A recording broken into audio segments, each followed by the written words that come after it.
Obtaining a Jira API token is essential for authenticating and securely accessing Jira's REST APIs. Here's how to generate a Jira API token. Log into Jira account. Open your web browser and go to your Jira instance. Log in using your email and password.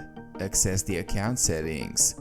Click on your avatar or profile picture in the bottom left corner of the Jira dashboard. Select Account Settings or Profile from the menu. This will take you to the Atlassian Account Management page. Navigate to Security Settings.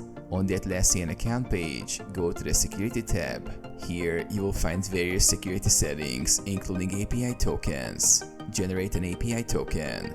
In the Security Settings, find the section labeled API Token. Click on the Create and Manage API Tokens link.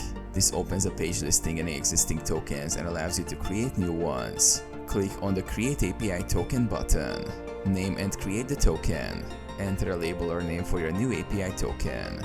Click Create to generate the token. Copy the token. A new token will be displayed. Click Copy to Clipboard to copy the token. Store this token securely, as it won't be shown again. Use the token for API authentication. Use the API token along with your email address for basic authentication in your scripts, integrations, or applications.